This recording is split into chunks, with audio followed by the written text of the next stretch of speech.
I'm Kate.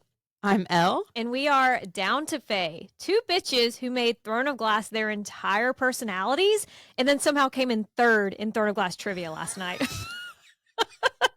Look, we put How did that happen? Our best efforts. Honestly, I blame the people that were at our table. We placed, so we would have gotten like the bronze medal, but a lot of it. We're gonna run over some questions with you guys. We'll see what you guys think. That didn't go great for us. And in our defense, some of them, the people at our table hadn't even read the book recently, and they were arguing with us. They had read it, but they hadn't read it within the last couple of years. So the trivia was only on the first book of Throne of Glass. Mm-hmm. So there was no spoilers. There was nothing really she fancy. said that we couldn't say spoilers because someone involved with the trivia has not read past the first book. We were like, oh. That's probably fine, but if there's a question where I wanted to argue like the reasoning, you wouldn't have been able to because you would have spoiled it for somebody. So it's okay. A lot of the questions, they were good. There was a question. It was fun. Like the vibes were great. The room it was like 99% women. There was and one guy was laughing, and everyone had funny team names like Dorian's Darlings, and I think it was Rift Hold Me Dorian or something. Yeah, three-faced goddesses. Like it was very cute. Yeah. They started us off easy. Like, what was the name of the king's sword? And we were like, I even put like a little joke. Like we put the name and then parentheses. I was like, because he's not hung. Like I was so confident in that moment. That is so fun. They're probably like, okay. Yeah. Well, so by the third question, we missed this one. It was the way they phrased it, though. I think we were both like, what? What? It something along the lines of, what did Celaena think was utter foolishness? The most foolish thing she's ever seen. That was it. Foolish thing she'd ever seen. And we thought it was, so in the first book, Dorian says something about marrying for love, and she's like, well, that's fucking stupid. Yeah. And like clowns on him. And we just thought it was a weird way to phrase what she thought was the most foolish thing. But it was the most foolish thing she's ever seen, which was the glass castle. Yeah. So we got that wrong. And then it was just down. Like we lost that confidence we had from the first question. It was only 2 points, but it was one of those that I was like, I have no idea what they're talking about. I guess it's a statement she makes when they first come up to the glass castle in the beginning. And then there's a couple questions with numbers that we were literally one off. People at our table were discussing with us. They're like, what if we round or just pick this one? It's a specific number. You can't round. But also, I love these books. I love the story. I love the characters. I didn't sign up for math. Yeah. Like it was, how many lashes did Celaena get when she first got to Endovir? We guessed 20. It was 21. Yeah. We were like, we really just like, feels like 20-ish. Yeah. Because we couldn't remember exactly the number. Specific that I even did like a little study guide. Like I text them and I was like, don't forget that Cain is from the White Fang Mountains. Not a question. Like everything I text them, I was like, don't forget this. Yeah. Well, it was not a question. These are the last 4 contestants in the tournament. This that was in there. Yeah, which is good. But like, how long was the tournament? And what was remembered the first trial? I was very impressed with you because you remembered that Arobin spent all of Celaena's money that she paid back in 3 hours, which was another very specific. It was a math question. A number question. And I was like, I don't know. 3 just stands out to me. Mm-hmm. Like it was very abrupt. But then there was another one. Okay, so do you guys remember what the first tournament was?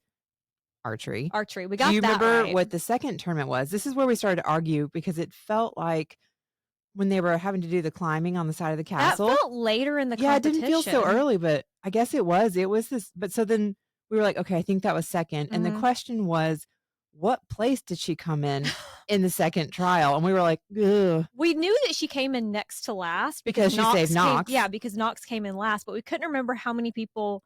Because it's the second, but Bill the Eye Eater had already died, so you can't just do the simple math of like, okay, well, there's one person missing. Well, and I think the problem is we were like, I think there's like 18 or 19 people left, but so if we assume there's 18 people left, then she came in 17. Yeah, I thought there was 18, and so we put 17, and the answer was 18. So we were one off from all of these numbers. I'm looking back over. I have the answers here. Oh, did you bring it? Oh yeah, I have this document for reference. It was very fun, but yeah, it was a lot of math. We also, because for each round, basically we missed one. There was one question that we had to look it up immediately, and we were actually the person hosting brought out the book. She's like, "Let me read this excerpt to you guys." That's when I was like, you know what, put it up. Well, because she was asking, okay, what is on the doors of the library? We could have sworn it was wyverns. Well, it made the most sense because it is the king's sigil. And so, like, one of the girls at our table hasn't read the book in forever. And she was like, dragons. We're like, do you mean wyverns? She just read Fourth Wing. So I was like, you're just confused, sweetie. Bless your heart. Guess what, guys? The answer is actually dragons.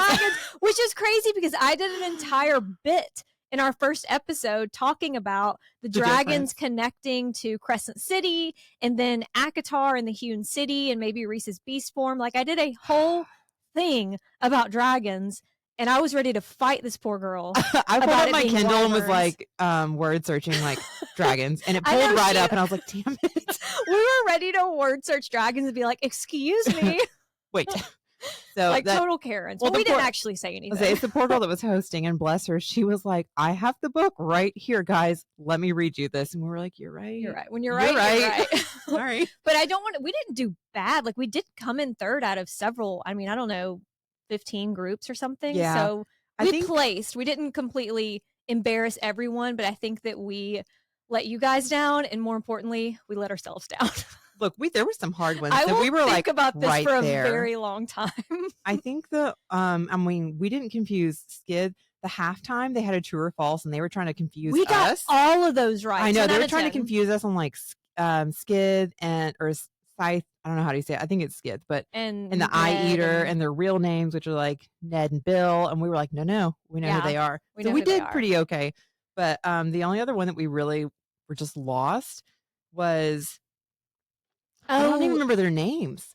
They were asking it was like something. The answer was epic poetry. Yeah, it was something Celaena read, and it was like Enid, and something, and we were like, I have no idea what those words are. We guessed romance because she read a lot of smut. Yeah, and so we just guessed that. Because like, doesn't Dorian read that to her or something, and read that in her room? But yeah, I guess at some point they referenced epic poetry she was reading, so we bombed that one. We were like, well, I don't remember that. But yeah, so that is the recap of our first trivia night. We were real fired up. We were like ready to roll on this. And I kind of maybe in future, like, the way you did the bingo card for what to expect for the new Crescent City book, I think we should do some kind of trivia like for review of these books. Cause it was fun. Cause you're like, hold on a second. I think I've got this. And then mind was blown. Well, and if you're in or around Nashville, she announced that the next book they're doing is From Blood and Ash, which again, I think I would fucking kill that, but I thought I would kill Throne of Glass. So I mean, Kate loves that. You referenced that and recommended it so many times. You probably would kill at it. Yeah. So we'll see. But so before we wrap up our Crown of Midnight deep dive with chapters 49 through 56, you have this week's book rec from a listener. Kelly Morgan sent us 2 book recs. The first is The Spellshop by Sarah Beth Durst, which she gave a 4.5 out of 5 stars. It's the story of a librarian who flees from civil unrest with a sentient plant and a bunch of spell books. She ends up hiding at her childhood home on a remote island. Turns out the island has some problems only magic can solve. Perfect. It's a cute, cozy romance, like a magical Hallmark movie. And from her description, the spice level is pretty much boiled chicken, unfortunately, but it does sound very cute. Like, it sounds like cozy. And sometimes, especially this time of year, the Hoa Hoa season. I'm sorry, how does it go? Hoa Hoa. You know what I'm talking about. It's just, it's good for this time of year. I mean, if you love spooky season, you're excited just to get into it. My head turned when you said the sentient plant. I was like, what? Yeah. One more time? I mean, I have more questions about that's hilarious. And I don't think we've seen anybody do that yet. The second book that she recommends is one you guys have probably all seen all over Book Talk. It's Assistant to the Villain by Hannah Nicole. I think it's Maehrer. Yeah, I've seen everybody talking about that. This one she gives 5 stars, even without spice. So, it's got to be really good.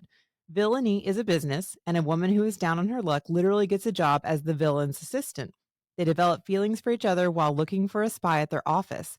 So it's an office romantasy. It's very cute and fun, and lots of, quote, will they, won't they vibes. Both of those are really good recommendations and very cute. I love when we get recommendations. And then I also posted on Instagram a bunch of vampire recs for Hoa Hoa season.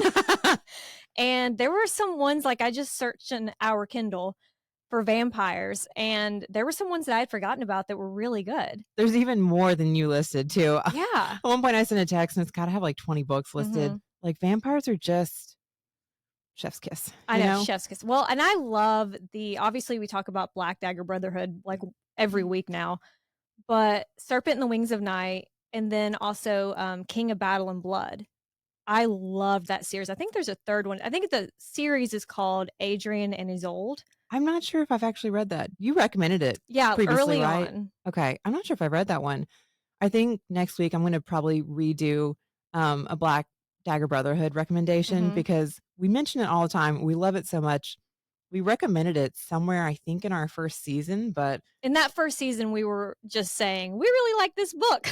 It's totally worth a recap because we reread them all the time. And we can also recap a different one, or not recap it, recommend review, because there are so many books. Yeah. I think we talked about Wrath, but we could talk about one of the others. Yeah. Well, I mean, there's so many different series that we love and we reread, and we recommended them, I think, probably in our very first season, but we can also recap and give more again because we love rereading them. They're so worth talking about a second time. Well, and I love an ensemble cast because it's kind of like we also loved Lords of the Underworld. Yeah.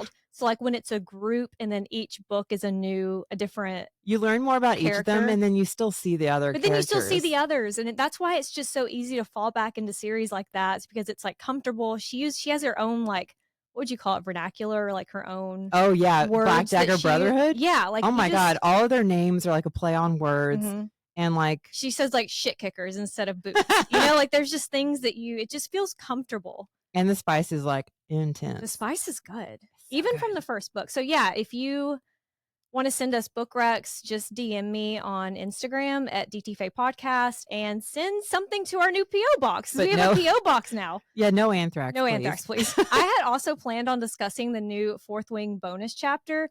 I didn't have time to write down my thoughts. Like I have thoughts right now. You don't want to hear them. They're not coherent. So we'll do that next week. And Maggie on Instagram was kind enough to send us pics of the new bonus chapter. Ooh, thank you, Maggie. So yeah, if you don't feel like spending the money, because there are so many special editions at this point. If you don't feel like spending the money but want to read the new bonus chapter, just send me a DM and I will send you pictures of it. Yes. But it's Xaden's POV, and then it's a new paperback edition, which doesn't sound as like fancy as some of the other special editions, but it has little dragons on the outside. Oh, cute. What do you call that? Not the spine, the opposite. Shoot. It's like stencils of dragons, and it's very pretty. Like on the paper, like where you can see all the pages line up. I can't think of what that's called off the top of my head. Well, and we're going to meet Charissa Weeks today. So we'll be at a Books A Million. So we should actually just look for it. Oh, yeah. Also, I don't know if you guys can see, I'm wearing a witch shirt because it's spooky season, but also we're going to meet the author of the Witch Walker series. Which is Charissa Weeks. So, I've never been to a book signing, so I'm very excited. Again, it's a very small local indie bookshop, Books A Million. I've never been either. I'm excited. We're going to get our new book. I know. I'm like, is there a Q&A? Do we need to have things prepared? But we should. And then also, last thing I'll say about Fourth Wing, and then I'll actually talk about it next week. Because I did read it. I just didn't have time to write everything down. But it's not looking good for us Dane apologists. I'll tell you that much.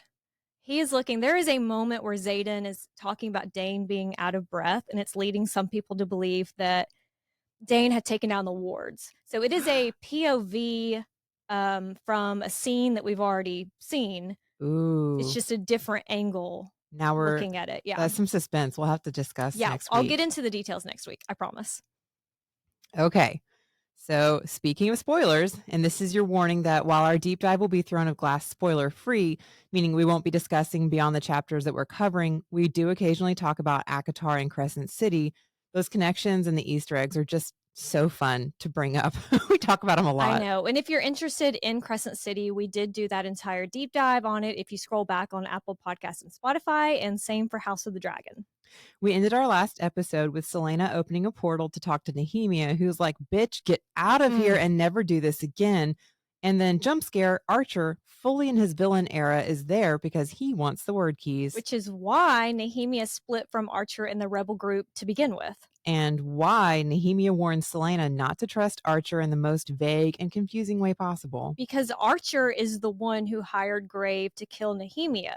Yikes. And he kidnapped Chaol that night to get Celaena away from the castle. The bonus was turning her against Chaol, which, I mean, you can't totally put that on Archer a little bit. It's like 50-50. Chaol set himself up for some of that. And while Celaena is learning all of this, Gavin appears in Dorian's dream. Gavin being the dead first king of Otterland, so Dorian's ancestor and Elena's husband. It's interesting that Elena appears to Celaena and then Gavin to Dorian. Like, where has Gavin been this entire time? Gavin belatedly appears to Dorian. Did he just not want to help? Because Elena's always talking about how it's draining her to be on the other side. It's like, can you send Gavin sometimes? Yeah. Are they together? I don't know. I don't think they're together. I think Elena's like kind of okay, yeah, you're right. Somewhere. He warns Dorian that someone is in danger, so our baby girl grabs Chaol and they run to Celaena's rooms where they find the secret door. And Chaol, again, in his head is like, I fucking knew it. Like, he doesn't have time to say, I knew it out loud, but he's thinking it. I mean, well, because it's wild. She was getting out when he had guards on all of her, like, windows, doors, any kind of opening. The night she went to go get Grave. Oh, yeah, that really shook him. So after trying to stab Archer, Celaena accidentally puts her bloody palm on the arch of the portal, and the void shifts to a world of mist and rock. Mist being one of our trigger words from Crescent City. Really, void is too. So it's like all of our trigger words. Celaena's planking on the ground with sweet little injured Fleetfoot guarding her from a literal monster who came through the portal.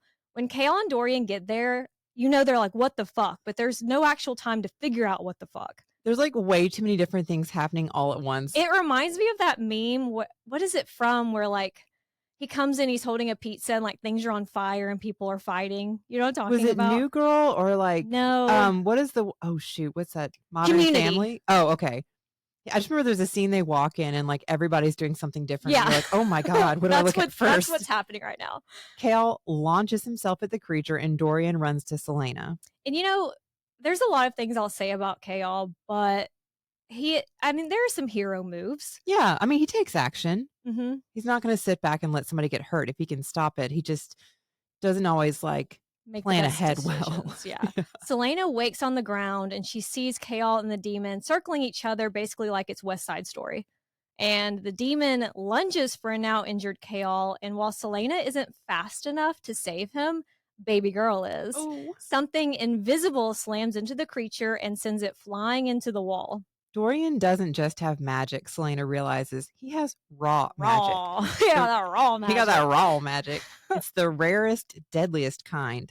Magic he can shape into whatever form he wants. Magic like that definitely gets the creature's attention. Its milky eyes turning ravenous. Ew. Obviously not an Asteri. I mean, I guess we haven't really seen, this is Crescent City spoiler, we haven't really seen an Asteri's true form because they're always inside of something else, right? Yeah, they like shape themselves to look like wherever they are to blend in. But it did make me think of them like craving magic. You know what I'm saying? Yeah.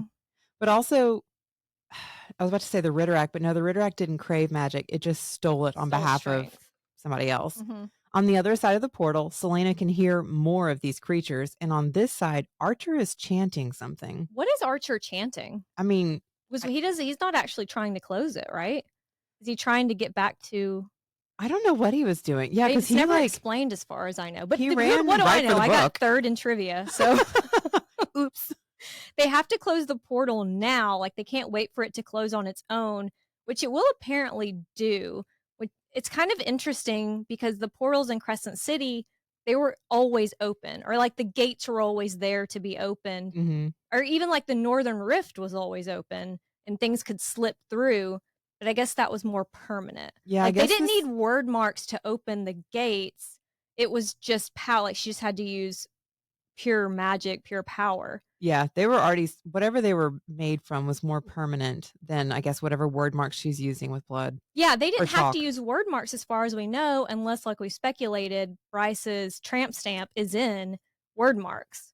Yeah, maybe. But speaking of the other books, this demon that they're fighting is going to be added to our running list of shit with black blood, which is getting really long now. It's a very long list. She doesn't know how to close the portal, but the Walking Dead will. Too bad that traitorous horse sprints away with the book. Dorian starts to drag Celaena up the steps. I mean, like, side note, he's looking at the glowing eye of Celaena. Just a cheap replica. Oh, side eye. Because remember, he had asked about it because he recognized it because, he's not like other boys. He reads books. He's like, hey, that looks really familiar. Looks like it belongs to me because it's like his line. And she's like, no, this is a cheap replica. Now it's glowing. Meanwhile, this is happening. Chaol is in a fight that he knows he won't win. But he's actually okay with that if it means that Celaena and Dorian will escape. And I'm okay with it too. I'm not. I'm just kidding. I mean, that does speak well of Chaol that he's willing to like step in and help, and he's not like, ooh, what about me? Like, I respect that. I got distracted. I was excited. Well, his best option would have been to flee with them and lock the creature down there, but that gate's still open, right? But the creature is also easily thwarting his attacks, seeming to have an uncanny intelligence. Which again separates it from something like the Ritterak, which didn't seem to be, it wasn't very mindful. That one was just following directions. Right. Kind of like the Crystallos. Yeah. Celaena starts shouting for Fleetfoot, who's too injured. This part will actually make me tear up. I don't know why, but just picturing little Fleetfoot. She's too injured to run, and so she's grabbed by the creature and dragged through the portal. And again, like, I have a lot of criticisms of Chaol, but the way he immediately leaps off the stairs and through the misty portal for Fleetfoot, like, that is a total hero. Yeah. Oh, so reading that, I was like, no, this poor baby. She was trying to protect her and she can't get help. Well, and speaking to the creature's intelligence, I do wonder if it saw, like, the way others were trying to protect Fleetfoot. The way that Celaena was yelling for Fleetfoot, wanted to take the fight to like its own world, and was like, if I grab whatever this thing is, trying to lure them out. Yeah. After seeing Chaol and Fleetfoot disappear into the portal, Celaena slams poor Dorian's head into the stone and into the stone wall and jumps through after them. I mean, poor Dorian. He's like, I am trying to help. It literally says she didn't care about Dorian, didn't care about anything except for Fleetfoot and Chaol. And I know she means that in that moment, Dorian is safe and they aren't, but it is savage. Poor Dorian, how many times do we have to be like, great, don't. He also just rolls with it, because later when he wakes up, he's just kind of like, okay. Like, he doesn't, I would be like, did you slam my head into stone? Was that necessary? Here to help you. Hello. Or like the last time when they were running and she was hauling him up by the collar. Yeah, that probably was a moment where he's like, you're probably right. Okay. Yeah. On the other side, she sees Chaol shielding Fleetfoot with his bare hands, his sword snapped in two. And Celaena doesn't think twice before she unleashes the monster inside herself. Chaol sees Celaena with Damaris in her hands and her face set with feral rage. He knows something has changed the moment she burst through the portal. Like a fog vanished from her face, her features sharpened, her steps became longer and more graceful, elongated canines, and her ears shifted into points. Because this bitch is down to Faye. We love it. Love to see There were so many clues, and the first time I read this, I remember being like, I fucking knew it. Well, especially when he talks about her sprinting back to the castle to find Nehemia and outrunning faster a horse. Than the horse? You're like, okay, I know there's not magic, but that's not natural. Yeah. When the creature lunges for Chaol, it's blasted away by a wall of blue flame. Then Celaena is there. She roars, but there's nothing human in the sound. Because this makes sense if she's Faye. It's not it. Right. But just picturing anyone roaring, it's another one of those little... Anytime they talk about men roaring, you're like... Roaring, shuddering... There's a few of them that you're like, I can't even picture that. As long as hers sounds like an animal, like she's supposed to be, like, fine. Or not just like, roar. Or like, if you're actually just human, please don't try to growl or roar. It's too much. That's another one, is when he growled. Like, he growled with pleasure. That would send me running in the opposite direction. Really? I'm like, so you groaned? Yes. Even groaning, I don't love. Anyway, Chaol has finally realized, I mean, it's taken him long enough, but Celaena was never human. Like, if he thought being an assassin was bad, just woof. It gets worse. Yeah. We switch then to Celaena's POV, where we learn the shift is painful, her features ripping free of the hold that hid them. We also learn she has a well of power inside of her, a well of power that is now overflowing with magic, specifically flame, which is how her power has always manifested. Like Crescent City, another Crescent City spoiler, Lydia from Crescent City also had that kind of magic. This is the one who named her son after Brannon. So we're seeing some connections. So we're seeing all the connections, but also having the well of power, and we talked about this in our Crescent City deep dive, makes me wonder why they don't need the drop, which we don't know. We now know the Asteri did that to get power. Did they ever really need the drop? They have more of a, I think we'll talk about it later, but a settling. It's interesting.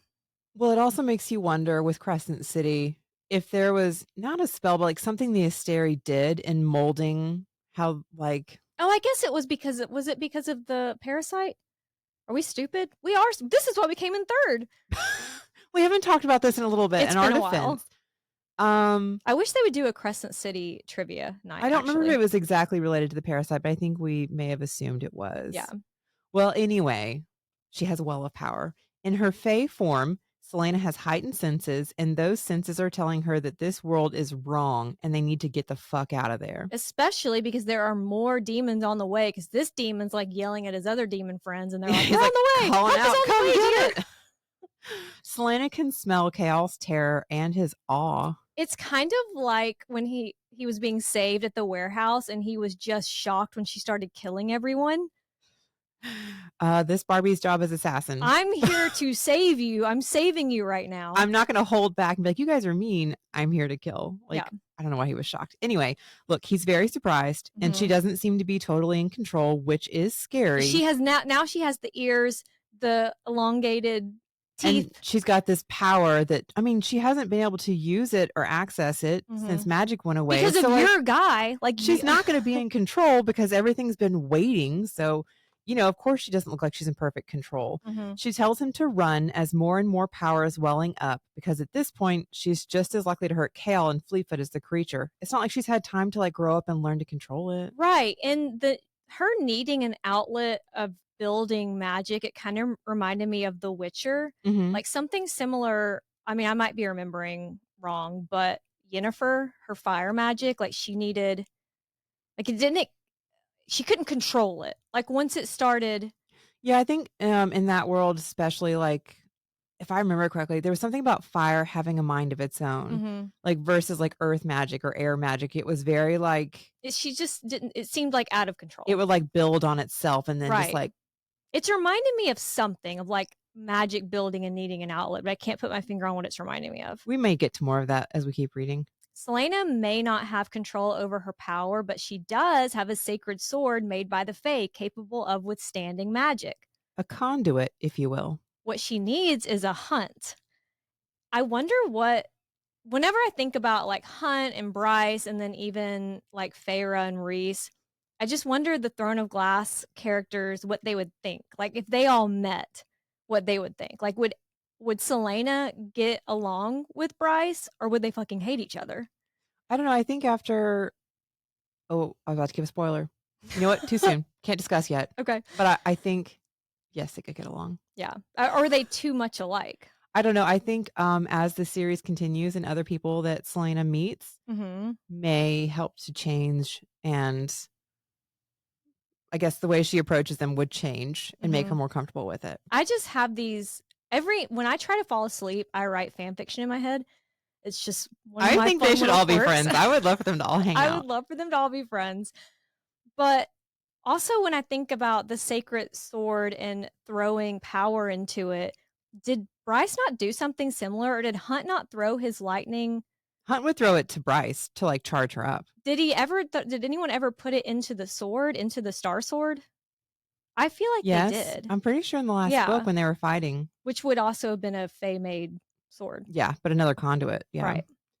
So Celaena throws all of her power into the sword and plunges it into the ground, which starts to crack and collapse. It's giving the Black Gates falling after they threw the ring into Mount Doom. That's literally what I saw. Or the ground starts falling away all around them. Yeah, like that's what I visualized, was like the ground in front of her splitting and like a chasm forming to like push back all the bad. Well, and what's not in the books, while we're talking about Lord of the Rings, or what's not in the movies but is in the books, is after everything goes down, the orcs are just kind of confused because that evil presence, the magic that had been controlling them is gone, and they're just kind of like, well, I guess we just go home now. Yeah, now what? Yeah. Well, not unlike her recurring nightmare, there's a growing chasm opening up all around Celaena, but before she can run, the magic ripples and she shifts back into her dumb mortal body. And we knew magic was banished, but it's interesting seeing how as soon as Celaena steps back into Aurelia, her magic is gone, like completely snuffed out. Dorian wakes up just in time to see Chaol dragging Celaena through the portal, and as soon as they are through that portal, Chaol just drops her as if she's made of flame, and he starts yelling at her to close it because he's I know we were hit his limit. We were just being nice about Chaol, but like, don't be such a fucking baby. I know that it's like a series of people saving other people, like he was saving Fleetfoot, but she did just save you. Yeah, there's nothing she's doing to you. The whole thing, I'm just like, will you calm down? Yeah. Dorian can tell that something is going on between them, but on the other side of the portal, the roaring is growing louder. And his head probably hurts. Yeah, I'm sure he's got a bit of a headache. Celaena doesn't have anything left to close the gate, but Dorian does. Again, Chaol has hit his fucking limit. Like, he just found out the woman that he loves is Fae. Like, not only is she hiding something, but it's something pretty big. Oh, no. And now his butt buddy has magic too. It's like everything that Chaol's been told to hate his entire life and to fear, the people he loves the most represent that. They are that. So that has to be difficult. And we've talked about how Chaol, this is the beginning of his arc. I can't imagine being, I'm not brainwashed, but like all the propaganda with him growing up around people like fear mongering and hating magic, hating Fae. And now he's looking at the two people that are most important to him in life and finding out that they are that. I mean, Chaol has never been one that has been like openly rude or like disrespectful. He just, I guess it's been something that they've stayed away from and been afraid of to an extent growing up. Like he's taught how bad magic is. So in his defense, I don't think he's doing this because he's like, ew, gross. You have magic? You're bad. Like, I think he genuinely is just kind of like, I need to think about this because I don't know what it means.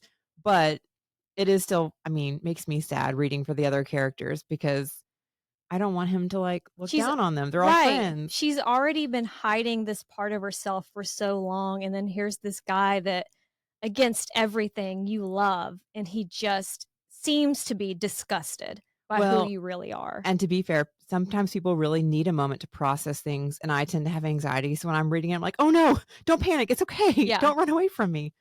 Dorian offers his blood to help close the gate using the spell they'd used to seal the iron door in the library. And it's really just a guess on Celaena's part because that fuck Archer has run off with the Walking Dead. One by one, Celaena draws the sealing marks over the green glowing symbols. Dorian is there for her, even though she just rammed his head into a wall. He's literally holding her up.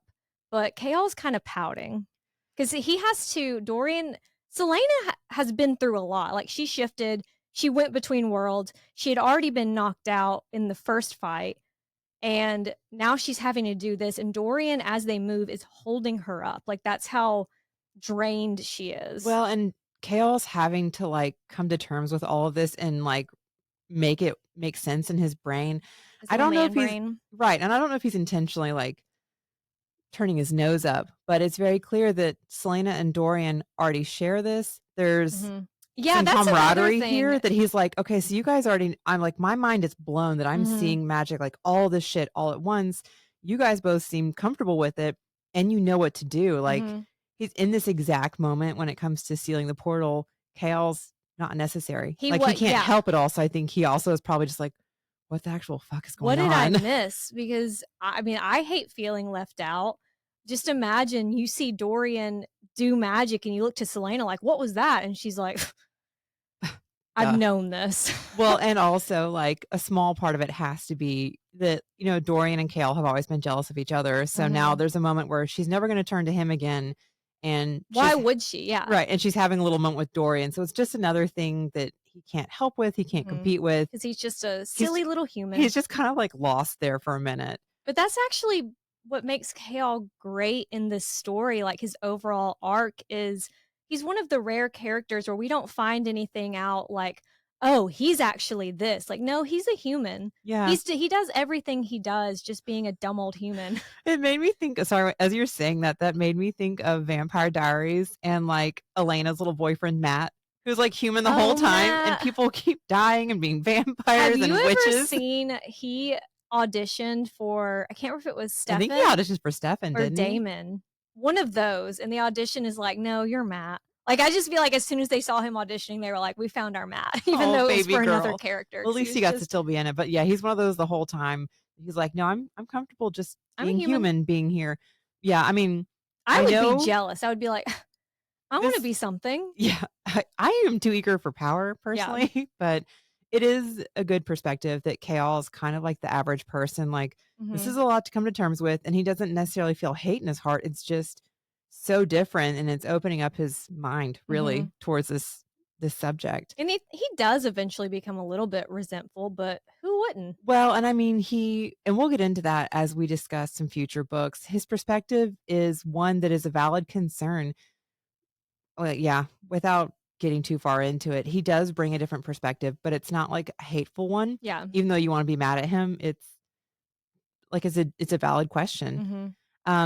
Okay, so they're closing the portal, and then we hear a lingering roar echo through the other world as that final symbol flares and the mists in the rock and the ravine fade from black to stone. And Chaol is trying to like stomp away Mad, so he scoops up Fleetfoot, and Fleetfoot's like, ow, my fucking leg hurts, like gives a little growl, which I think is funny. Yeah, but he's like, we gotta go. We gotta go. And Dorian, Fleetfoot's like, ow. Yeah, Fleetfoot's, but also like, mom's here, calm down. Dorian suggests a drink and an explanation, but Celaena has some unfinished business with that traitorous whore, Archer. Not only for leaving with the Walking Dead, but for what he did to Nehemia. And for whatever reason, I don't remember if we find this out later, Arobynn told Archer about Celaena's heritage. Yeah. Did we find out why he did that? I don't know about the why, but I think I know he did some of it. Yeah. Like, but she can't have, another reason she has to go after him is she can't have this slut running around Rifthold telling people who she really is, who and what she really is. Yeah. This is, yeah. Because we now know who he really is, as far as like, he will use this against you. Like, also, he would blackmail her, or his time is almost up. She's got to do something with him anyway. So he can't just fucking escape now. Like, I have to find a way to fake your death, or I'm pissed. I might have to actually kill you because of Nehemia, and you can't get out of here before I've done that. So before Chaol can grab her, Celaena takes off through the tunnel to find Archer. And LOL at Archer still being stuck at the end of the tunnel because he can't open the grate. Down in the sewer. Which kind of reminds me of something from Assassin's Blade, which we're reading next. There's a scene where someone is stuck down in a sewer and trying to get up from a grate, but it is filling with water. Ooh, that's kind of terrifying. And that's like she is so good at writing suspense. Yeah. Because especially that scene, and if you've read Assassin's Blade, you know what I'm talking about, when it's filling with water and they're saying goodbye.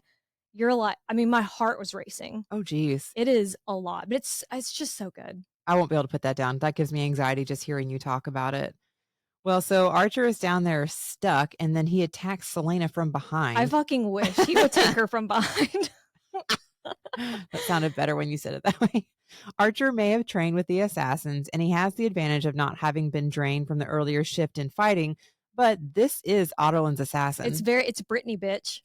They dance around each other. They're trading blows and words, and Archer is again trying to appeal to Celaena as like, I did this for us. I killed Nehemia for our sake. Well, and some of that harkens back to the conversation they were having before the portal switched. She like suddenly was trying to appeal to Archer like she was on his side. So now he's trying to get her back. Boy, she didn't mean it. Well, and that's his personality, how he's gotten away with so much, is he is very manipulative. And I have to imagine being a little slut, you have to be good at like picking up people's emotions and being whatever your clients want you to be. That's kind of gross that I think about it. He's a chameleon. Yeah. So he's trying to adapt to each situation because that's what he's been trained to do. Right. He also says Nehemia didn't want Celaena involved, that Nehemia was hiding something else about Celaena. In that moment, I would have been like, wow, Nehemia had secrets, like groundbreaking. Where Archer makes a fatal mistake, I mean, he never really had a chance.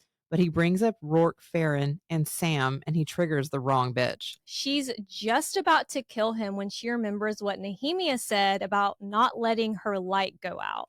So instead of slitting his throat, she tells him he and his rebel friends are leaving Rifthold that night. I feel like I appreciate what you're doing here, but this is not the right... He orchestrated Nehemia's death. This is not the right time to worry about your light. Right. You know? But, you know, that little comment gets a smile out of that manipulative fuck. He's thinking he's won. That would send me over too. Like him thinking that he outsmarted me. I'd be like, you know what? Never mind. And that's kind of what she says. When Archer says, I knew you were a good woman, she answers, no, I'm not. But Nehemia was she? But she slides her dagger into his heart. I didn't write a eulogy for Archer, but this book had a literal whore and we never even got a sex scene. So all I will say is R.I.P. Archer. I hated you, but I just know you fucked. Like, fucked. Could we just had one? One. You know he was so good. Like, I would love, maybe there's a novella and it's just like Archer sexcapades. I would absolutely read that because you know it would be good. You know who I would love to read about, other than the Bat Boys having sex in the same room, is a character we have not met yet, but who is the Wolf of the North? Yeah. Without spoilers, same. And there's somebody he references. It's a friend that I'm like, oh, let's hear more about that. I need to know like more about your history there. Of course, as soon as she stabs Archer is right when Chaol comes running up. He's watching as Celaena lets Archer's body slump to the floor. He always finds her in the worst moment, like in the worst situation. But if he thought that he couldn't recognize Celaena when she was bringing the various heads to the king, or when they were smiling at each other, he really doesn't know who he's looking at in this moment. Now that not only is he watching her kill Archer, but he just saw her in her true form. Again, I would feel very, what's the word I'm looking for? Like inferior? Like, why did you ever, I'd be like, why did you ever even like me? Like, but also it's that, but it's also like, did I know anything about you? Because that's just another secret. That's a huge secret that I'd be like, whoa. Yeah. But also, I think in this moment, she's so hurt from everything that happened with Nehemia and the levels of betrayal and how dumb she was for trusting Archer at all. I think the look on her face is kind of dead, and Chaol seeing that and just assuming the worst. And it really actually that pisses me off because I'm like, Chaol, what the actual fuck? This guy is shady and betraying everybody. He's supposed to be killed. Yeah, your king wanted him dead. I mean, he had Nehemia killed. Who cares if she kills him and has a dead look on her face? She grew up with him. She's allowed to look kind of dead and just exhausted. That is after being so point. betrayed. And she grew up with Archer. She's known him for a very long time, and this is yet another person who has betrayed Celaena in a string of like everyone she's ever gotten close to, other than Sam, has betrayed her. Well, and Chaol knew that she was going to try to save Archer. So for this to have turned, something clearly had to have happened. She saved everybody else she's supposed to kill. So the fact that she's actually killing him means something big. So why would Chaol he has these moments where he's like, and yes, she always was an assassin. Well, it's kind of like when they were want to smack him a little bit, arguing at his little birthday party when he was mad that she was killing people and then he was mad that she wasn't killing people. Like, is there anything I can do? Like, what? Is there anything I can do to make you happy? It's just... I know that Chaol has to like sort this all out in his brain and like come to terms with the world around him. But there's just moments where I'm like, this is disappointing of you. Yeah. Like, look at the scenario. Like, he just doesn't like take enough into account when things happen. He's just so sheltered and he's lived, I don't want to say a small life. He's just lived. It's a very specific life where he's been like in a very specific role. And like, again, this isn't the end for Chaol. I don't mean to like tear him apart. I'm just talking about in this exact moment, these thoughts that run through his head. We were just talking about him being a hero. Like, we don't hate him. There's just, you can see he's growing, and Sarah or SJM is really great about like showing us each character as they have to like work through something. But this is a moment that frustrated me because I was like, boy, I'm mad. Back in Celaena's room, a young brown-haired healer with a pretty face works on everyone's injuries. No questions asked. Then Celaena tells Dorian she'll come to his room when she's done, aka you're dismissed. And he's just like, okay. First you knock my head into the wall when I'm trying to save you. I help close the portal and then you dismiss me. And she is working on everyone except for Celaena. her injuries were healed when she was on the other side of the portal. Dorian BTW was knocked out and still in Aurelia when everything went down on the other side of the portal. So he doesn't know Celaena is Fae. So like once again, there are things that like Dorian knows that Chaol doesn't know, or like Chaol knows that Dorian doesn't know. It's like nobody's on the same page. Yeah, and Celaena's not about to start discussing it right now. No. The dismissal at least gives Dorian time to come up with his I have magic PowerPoint presentation for Chaol. And he stresses about that and never even gets to give it. Dorian can't help his surge of jealousy when he's dismissed, even if he doesn't totally understand the full picture. Like we said, he wasn't there to see her true form. It doesn't matter because from that first day in Endovir, it has always been Celaena and Chaol. Poor Dorian. I know. He's still like worried about things that are happening to him, as he should be. After seeking the stag constellation in the sky for strength, Celaena tells Chaol about her great-grandmother being Fae. Even though Celena's mother couldn't switch into an animal form the way Fae can, Celaena somehow inherited the ability to shift between her Fae form and her human form. But when magic stopped 10 years ago, she lost that ability, which probably saved her life because as a child, she couldn't control the shift. Man, that's a scary thought too. It happened to stop just when you're in your human form, because then especially as a child, having to try to hide would be so brutal. Well, if she had been in her Fae form when magic had stopped, she really would have been fucked. She would have never been able to hide. Yeah, I mean, at least she wouldn't have been an animal that can't communicate. Well, but Chaol doesn't ask that question of, what do you mean animal form? Like, he doesn't really... Oh, maybe he already knows that Fae can switch between two forms. Well, no, I mean that because her animal form is very different. Like, it is unique. Yeah. I don't know. Yeah, I guess he's just taking in whatever information she'll give him. But, if she had been trapped, she would have given herself away at some point growing up. And she still doesn't have control over it, didn't have control over it in that other world because when would she have practiced? Like, she has no... Yeah, and meanwhile, Chaol's like, you did open a portal to another world, though, right? You did open a portal. Did I see this? Can you try to keep up, Chaol? Yes, we were in another world.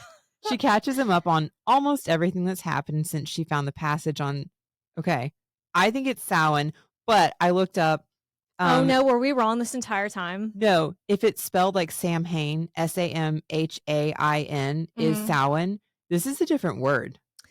Oh my God. Which I didn't ever notice that it's a U instead of an A. So I don't know if I've been saying it wrong. It could be. We said it with such confidence and I was so proud of you. Well, it's the same day of the year. They both represent Halloween. So I think it's Samhain, but let's keep with Samhain because I just think that sounds really fancy. Okay. Well, because in the Moss verse, it could be Mass. Okay, now I really can't trust anything you say. The Moss verse? Liv Moss. She has two A's. Moss sounds Mass. Okay, well, it's just agree to disagree. Okay, well. But I know I'm saying it wrong. It's just how it looks to me. Anyway, Samhain. So she catches him up on everything that's happened since she found the passage on Samhain, the word marks Cain, Elena, and the Ritterak. She leaves out the word keys, the king, and what she suspects that the king has been doing with Kaltain and Roland for now. I mean, he finds out pretty quickly. But Chaol kind of forces her hand later on with giving that other information. And she says, like, at the very end, when she's talking about we could have done this together, I'm like, would you have told him? Because you weren't on the path of telling him anything. Well, and this is something that we'll continue to see with Celaena, is that she, for so long, has had to keep things to herself that she tends to give people the bare minimum. I'm like, you could share more information, like not just secrets, but things she's working on. There's more communication you could have, but she's, I guess, always relied on herself. So yeah, anybody that she's tried to trust has betrayed her. That she has not been around a lot of safe people. You're right. But even we've had this conversation before with Nehemia, where they could have discussed more together. But yeah, so I don't hate that Chaol has to push her a little bit because she should share more, in my opinion, and she doesn't. But am I going to share these secrets with the guy who hates? Like, if you were like, I hate people from Alabama, I wouldn't be like, great to meet you. I'm from Alabama. But I will say, in Chaol's defense, he does show like his decisions are not always like biased decisions. Like, he still wants the best for people and will try to help. So like, even if he may hate her or what she does, he will still try to take care of people. Right. So it's still kind of, to some extent, safe to trust him with information. Yeah. But even without the parts that she doesn't share, it's a huge risk to tell Chaol and to let him live with what he's learned about her. I mean, that's part of the reason she chased Archer down to kill him, is she just cannot let this shit get out. And Chaol swears that he won't tell, and she does believe him. But even though she now knows Archer was behind everything with Nehemia, she still can't get over Chaol not telling her. Because this is what we were talking about with Archer. Yes, he set everything up, but it was still on Chaol to make that decision not to share the threat with Celaena, with Nehemia, with her guards. Yeah. So she doesn't know if she's ever going to be able to forget that. No matter how much she misses him and how much she cares about him, that's always going to be, she won't forget, in the back of her head, that blind loyalty he had to the king. Right. That just, it's I don't know if unforgivable, but unforgettable. That's always going to be a factor. What is it in The Hills where she's like, I want to forgive you and I want to forget you? Do you remember that? No. It's like Lauren when she has that one black tear running down in The Hills. Oh my God, that's such a throwback. I know. But I get it. I watched it at the beginning of the pandemic. I rewatched The Hills in Laguna Beach. Yeah, I forgot they were on for a while. And I've been watching for the first time The Secret Lives of Mormon Wives, and I tried to curl my hair like them, which is why it looks like shit. I don't know how Mormons be curling their hair. Your hair does not look like shit, but I need to know what products they use. I had to spray mine to high heaven, and it's still like in pieces, and we're a work in progress. We're trying. So to Chaol's credit, Faye, assassin, he doesn't care what she is. And she stops him before he can say, he's obviously going to say that he loves her. But even if, she somehow manages to forgive him for choosing the king over her, over Nehemia, she still has to find the word keys and stop the king's plans.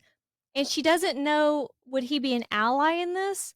Or would he be my enemy in this? Because I have to stop the king. You work for the king. You're still blindly loyal to the king. Right. Like, yeah, where is that line? He's also still captain of the guards. Like, he could try to put roadblocks in her way. And I mean, he's not like wearing the King Era's tortie anymore. He's not obsessed with the guy, but it is still his job. Like, it's a major part of his identity.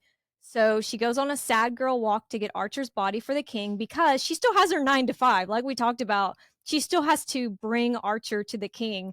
And Chaol is left standing there trying to comprehend what the fuck is going on. Like, so much has happened and been revealed to Chaol in the past, less than a day. I mean, there's a lot to take in. There's a lot that's revealed, but there's also still a lot that he doesn't know. So it makes sense, some of his confusion, that it's like, if she could have shared everything, he could at least be like, okay, at least this links together. I understand this. Like, it's a lot for him trying to process while having holes in this story. Right.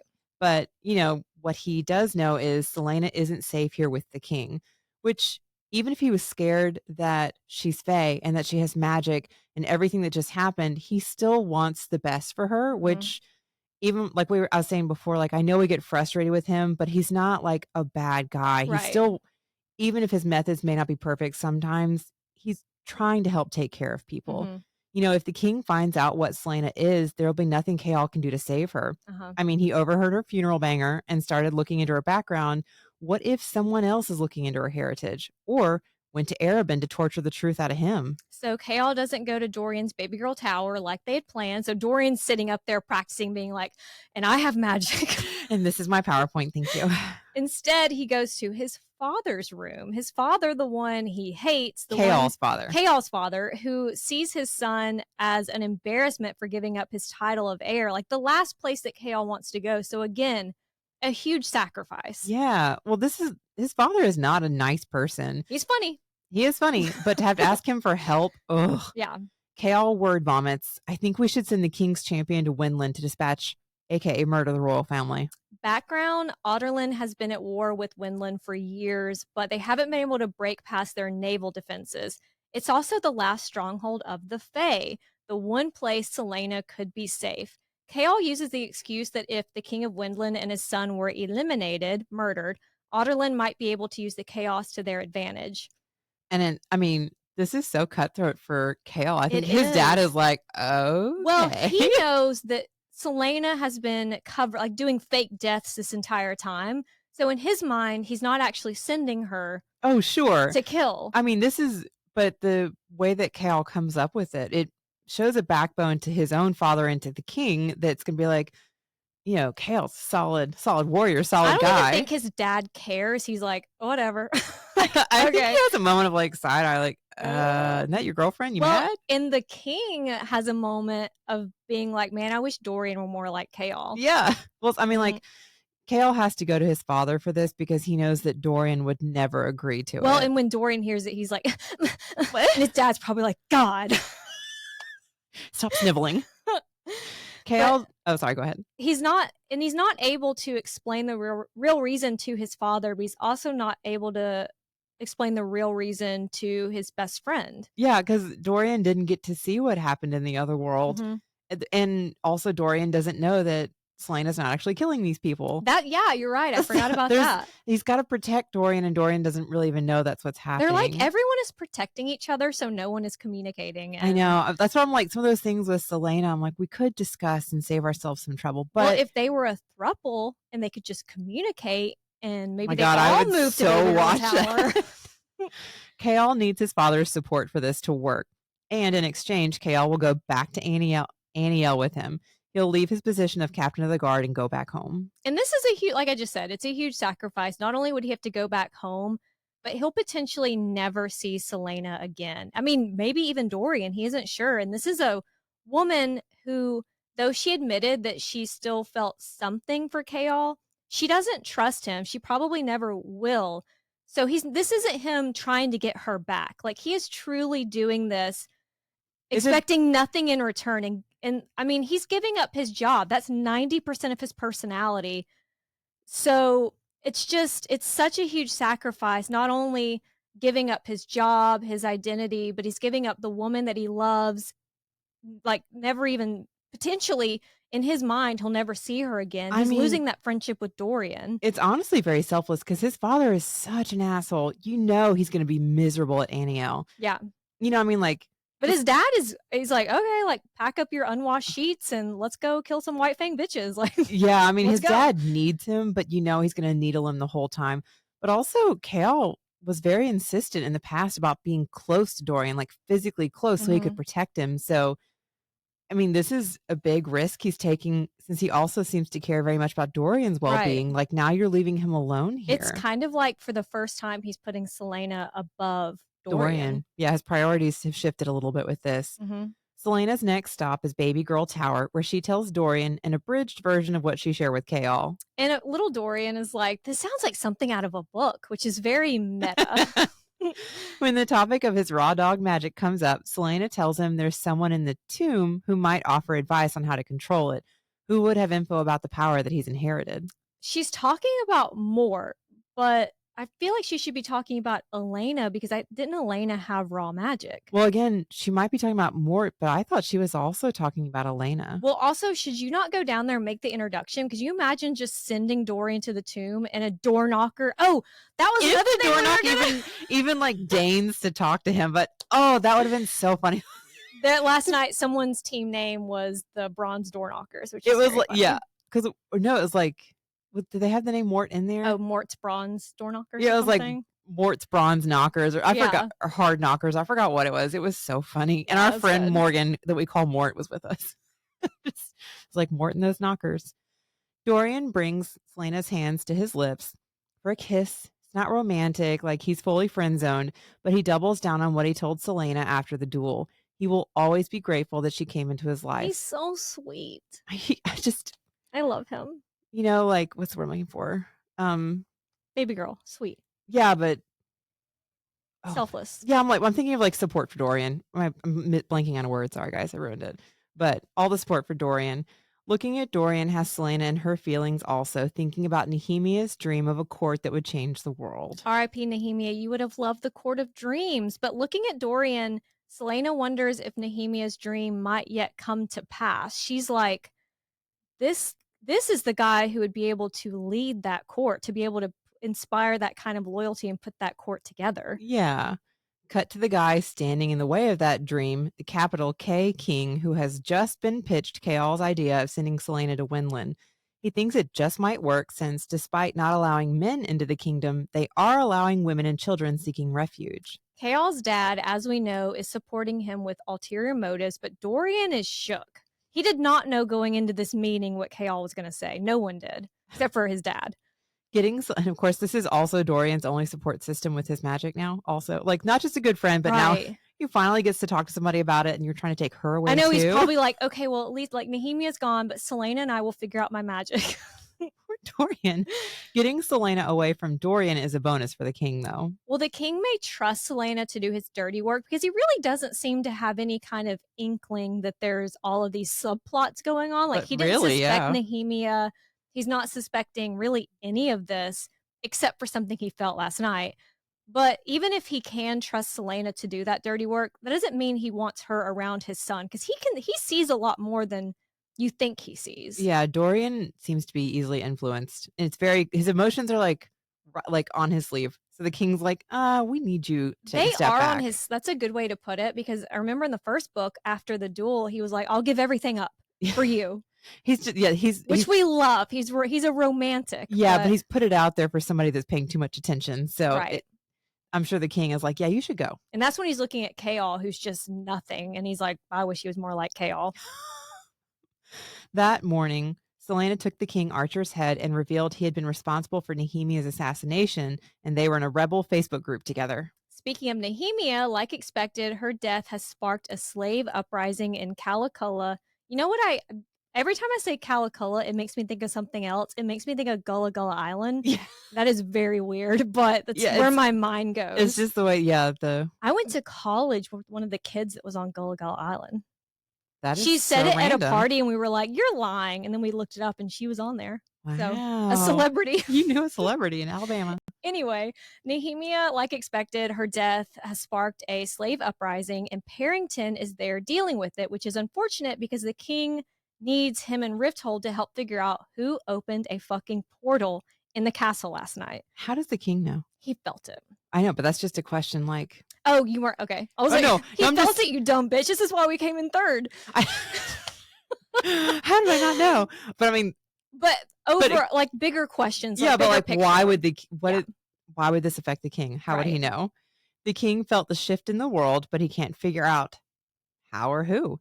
Now that Cain is gone, who would not only have that knowledge, but would have the power in their blood? Mm-hmm. And if it's the same person who killed Baba Yellowlegs, what does that mean? Exactly. It wasn't random that Baba was in Rifthold. The king specifically invited the carnival to meet with her in order to purchase a few of her mirrors and learn what remained of the Iron Teeth Alliance. You mean it wasn't for Holland's birthday?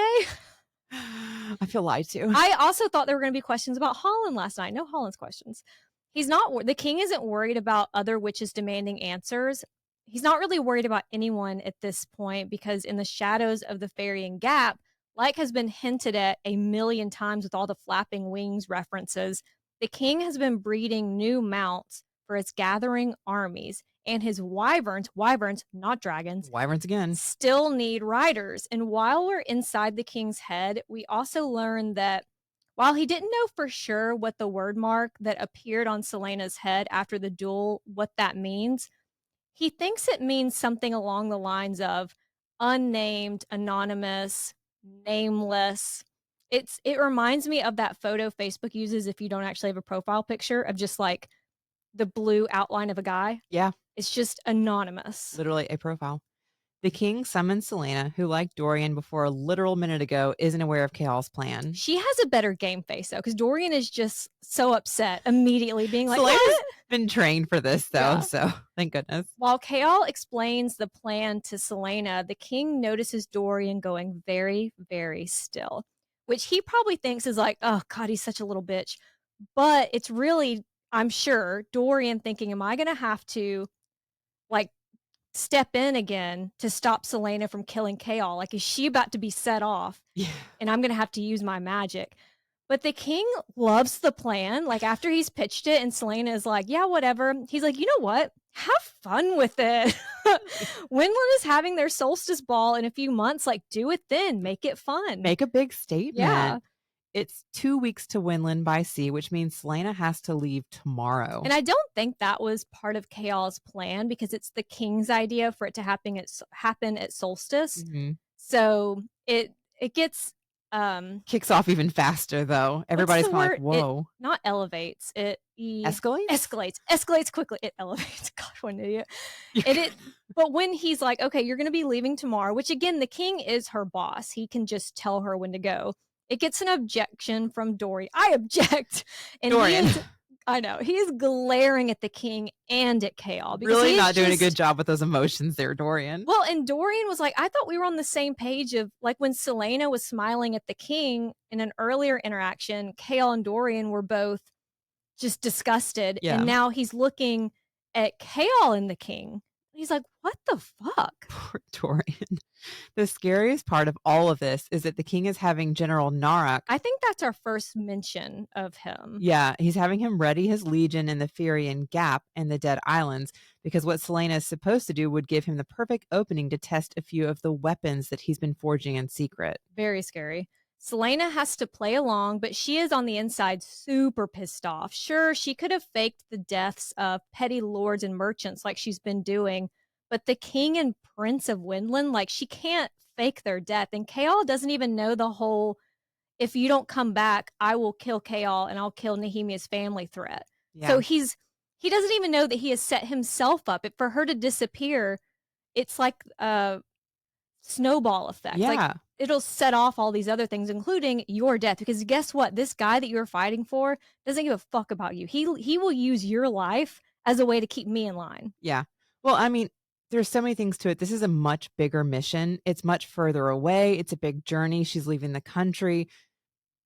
They may still have magic there. Like, there's so many things that she has to face and come to terms with. Mm-hmm. And also it feels like betrayal, because all these things that just happened to us last night, I need time to process and decompress. And now I'm being shipped out. And it's, she still trusts Chaol. So it feels like, he betrayed her a little bit. He didn't tell her he was going to do any of this. And here's her marching orders. I had a whole to-do list. I have things to do. She paces all the way to the tomb where she finds Celaena, the person who wasn't there to help close the portal last night. Celaena, they could never make me like you. Celaena is having what the French call a panique attack. I've been watching Emily in Paris. Oh, okay.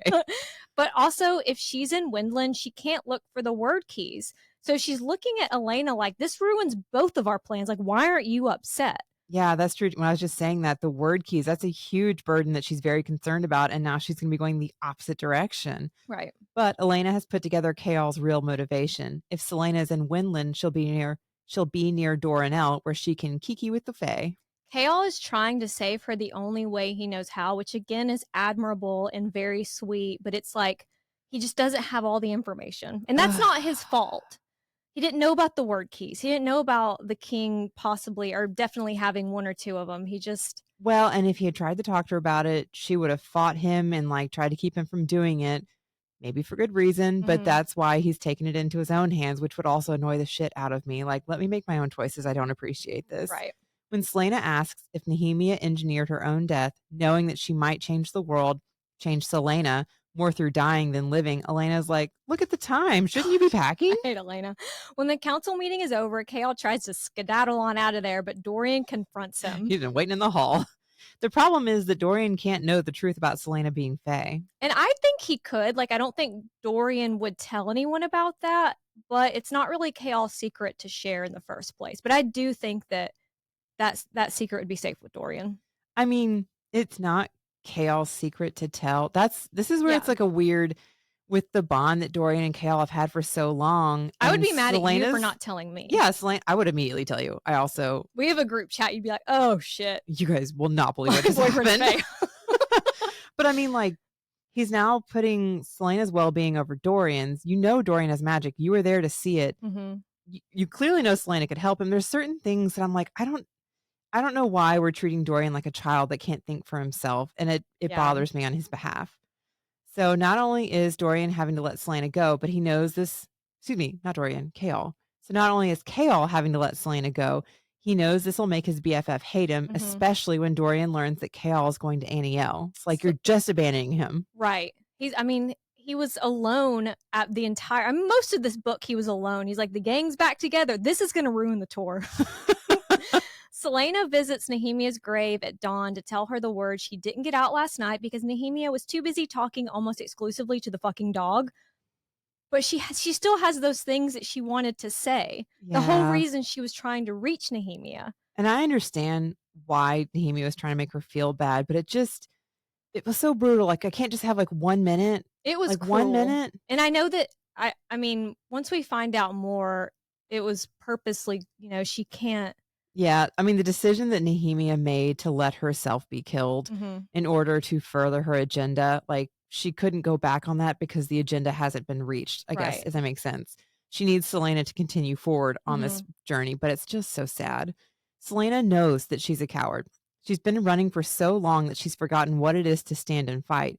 But she promises to stop the king, to free Eowyn, to put the crown back on Nehemia's father's head. And she cuts her hand and lets blood, I think, drip on the grave when she's making this. It's not, and we'll learn about blood oaths later on in the series. This isn't really a blood oath. Like, I don't think it's binding or like a bargain tattoo in ACOTAR, but it's more than a promise. Like, this is... Yeah, there won't be like a magical repercussion because there's no magic.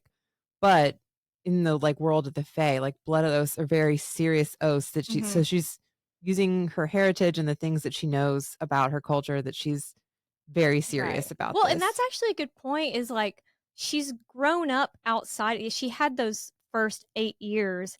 But other than that, she's grown up outside of the Fae culture. I mean, I was thinking about that when we were talking about the funeral dirge that we heard.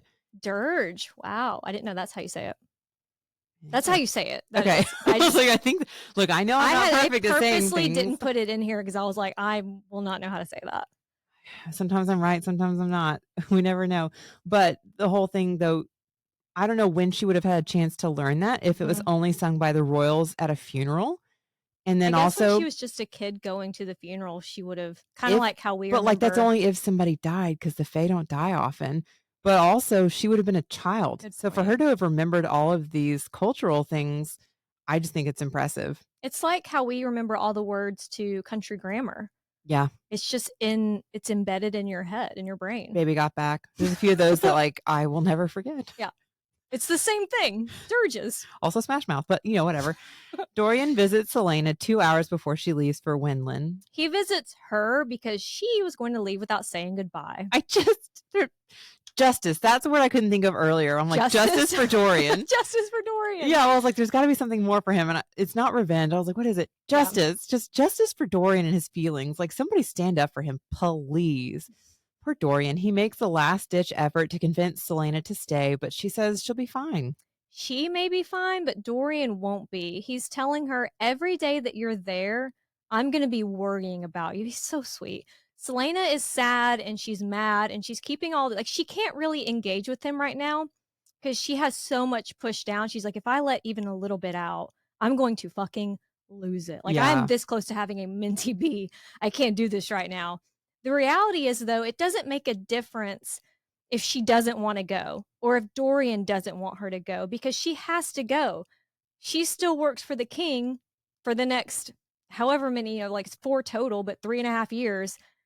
And it just doesn't matter what she wants or what Dorian wants. She has to go. She's been ordered to go.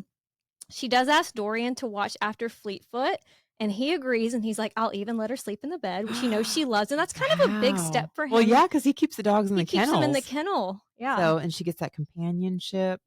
While she's gone, Dorian will hide some of his books in Celaena's rooms, the genealogies, research on magic, The Walking Dead, whenever it decides to show itself. Dorian lies and says he has a council meeting at the time that Celaena's ship is going to be leaving, but really he doesn't want to be there when he knows a certain someone will undoubtedly show up to see Celaena off. And I'm sure that even in this moment, because he kind of shows up last minute, that Chaol's like, I'm not going. I mean, whatever. I don't have any plans today. I'm not going. I don't know. I feel like he's probably like intentionally, like he may be planning to go, but waiting to the last minute so she can't yell at him for very long. Like, he's like, I'll show up just in time to be like, bye. Bye. So this is going to be their goodbye. Celaena thanks Dorian for being her friend, for not being like the others, and she promises to come back for him. There's a lot left unsaid between Celaena and Dorian, and their relationship has obviously changed, but he doesn't need to hear more from her. He believes that she'll come back for him, And I think that's one of my favorite things about Dorian is he's a constant support. You can run his head into a wall. You cannot tell him the whole truth. You can dismiss him from your rooms multiple times when he's trying to be helpful. But he's always going to be there for you. Like he's one of those friends that doesn't need to know everything. He doesn't ask questions. Yeah, he's there. Like she has earned his full support somehow, which I love that about him. Mm-hmm. I'm a little bit annoyed with her, but I love that about him. Yeah. On the docks, Celaena prepares to sail to a prearranged location where a ship from Wendlyn will take aboard refugees from Otterlin. Right as the 5-minute departure warning sounds, Chaol appears. He asks if she understands why he did all of this, and she does, but what he doesn't understand is she has to come back to Otterlin. Like, his whole plan is like, you can fuck off with the Fae for the rest of your life, and she's like, I can't. The king will kill you and Nehemia's family. I mean, she doesn't tell him about the king's threat, but she does tell him about the word keys, the word gates, the riddle, the creature sealed in the library, Roland, Kaltane, Baba Yellowlegs, because if she fucks off to Wendlyn and dies, someone needs to know. And I'm sure Chaol's having a moment of like, oh, what? Like, if she needed to stay. Like, shit. Not only did I make another terrible decision, but we were literally talking about this like the night before when she could have told him more and chose not to. I'm like, see, well, she didn't know she was going to have that limited time. Like, she didn't know that she was about to be shipped off. Well, she wouldn't have told him if she wasn't leaving, right? But like he might have made a different decision. Like, there's so many things. I'm like, this could have been different. So she takes off the Eye of Elena and gives it to Chaol to keep him safe. Even if he hadn't convinced the king to send Celaena away, she would be staying. And I don't know, like there are so many moments where I'm like, Chaol, you fucking did this. And he's sad. And now that he's figuring everything out, he's like, oh, fuck. Am I going to have to find the word keys? This is a lot. What's a word? I'd be like, can you spell it? Is it a Y? He'd be like, no, I'm going to Annie L. Somebody, who do I tell? Annie L reminds me of something too. Annie L. I don't know. Annie M. Annie M. From Annie M. Wicked. Annie M. You're right. Before she leaves, Celaena whispers something into Chaol's ears. A living whisper in your ear. Probably. Words that, once he understands, will make him hate her. She tells him that when he figures it out, remember that it wouldn't have made any difference to her. She'd pick him. She will always pick him.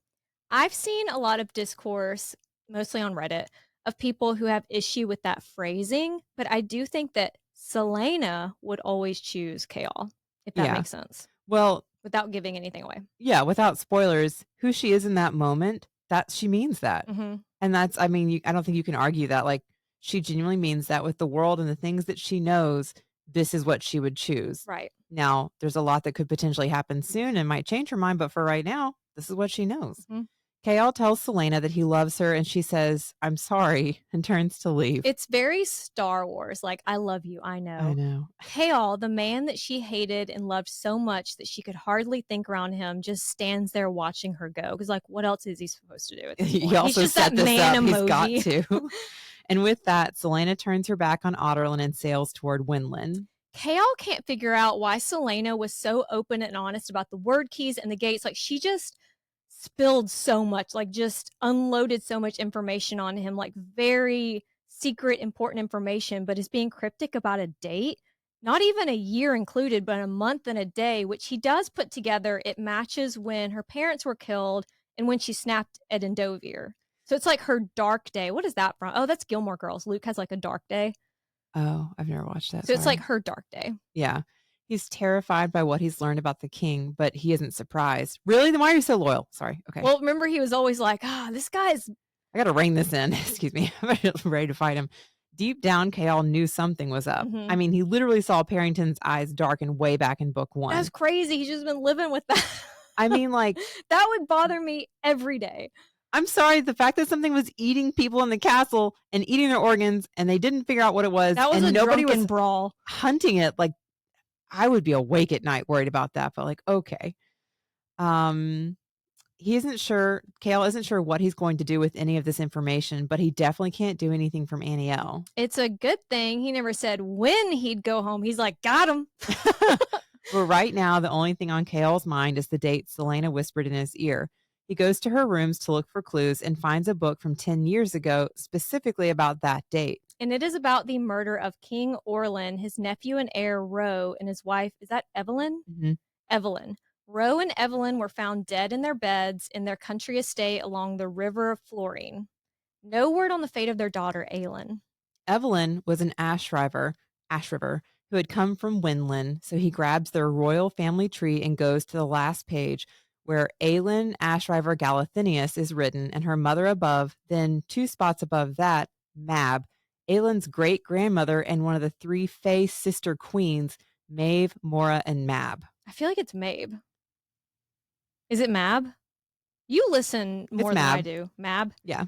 That's stupid. Mab was the youngest, and when she died, she was made into a goddess, Deanna, Lady of the Hunt. I just want you guys to know, when I read that, I got chills. Chills? Just like full chills talking about this family tree. Mm-hmm. Deanna, the one whose golden arrow Celaena was given all the way back in book 1 on Yulmus morning. Yulamus. He turns the page and finds an obit for Aelin, believed to be dead even though her body was never found. Chaol's putting shit together. Celaena was found half dead on a riverbank by Arobin. She said her great-grandmother was Fae. He saw her shift in that other world. Then there's her eyes, the ones that she is always keeping downcast from the king, which we've talked about doesn't fit her personality. Even when it comes to someone like the king, that Celaena doesn't. She's always defiant. Right. So it's weird that she would suddenly cow to him. Mm-hmm. He sees a poem about Ashryver eyes, the brightest blue ringed with gold. Because Celaena Sardothian is Aelin Galanthinius, heir to the throne and the rightful queen of Terrasen. Like, here she is, guys. Chaol just sent the greatest living threat to Adarlan to her strongest potential allies, the homeland of her mother, the kingdom of her cousin, and domain of her aunt, Queen Maeve of the Fae. And do you think if Chaol had known who she really was, he would have told the king, or would he still have sent her away? Because I don't think even knowing that he would have used it against her. And I was going to say something earlier. I was thinking, Chaol always talks about a threat to Adarlan, but you mean a threat to Dorian, because you just said that something is fucking up with your king. You can never get a read on his size. So like, he's like Jonah Hill. He's always changing sizes. He's like dead set on this loyalty. I really think when he's loyal to the king, he means Dorian, even though he's showing loyalty to the wrong person. Or like the people, like the country, what it represents. Yeah, and Celaena has not shown any, like, she is best friends with Dorian, and Chaol has seen how they lean on each other. Mm-hmm. And he made this decision to protect her. So maybe he wouldn't have considered the allies portion, but I don't think he would have told the king, and I think he still would have sent her. Right. I think so too. I just had that where he is like, oh fuck, I just sent the greatest threat to her potential allies. I'm like, would you have, what would he have done differently if he had all the information? I mean, it's a scary thought, but I don't think he would have changed anything. But it's either. This is something that had to happen.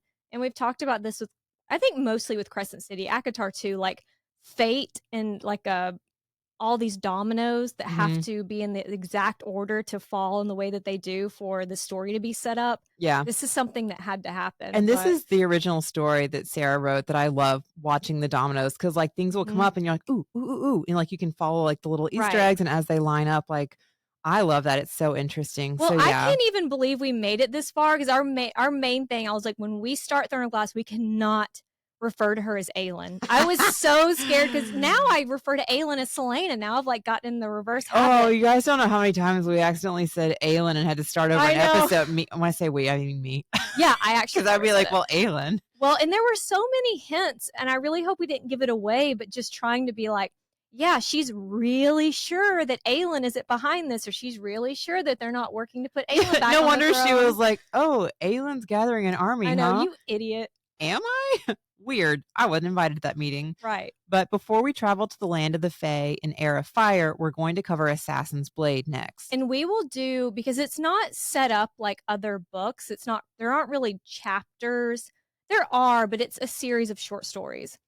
So we're going to begin with the Assassin and the Pirate Lord, which is, I love that story. I love Rolf. And that's when, Celaena and Sam, their relationship kind of progresses and changes. And okay. So like each week we'll be doing a short story. Yeah. So we'll versus start, like sections of chapters. Exactly. So we'll start with that. And then I can't remember I think after that she's sent to the Red Desert, which was a question last night. Or the Red Desert. She said Red Desert. We were like, I'm pretty sure it's in like trivia, it was where the silent assassins train, and she put Red Desert. We were like, okay, boop, we got that one. But yeah, it's I think after that is her going to train with the Mute Master and the Silent Assassin. So yeah, we will start with all that to be said. We're starting with the Assassin and the Pirate Lord. All right, we'll see you guys next week. Thanks, y'all.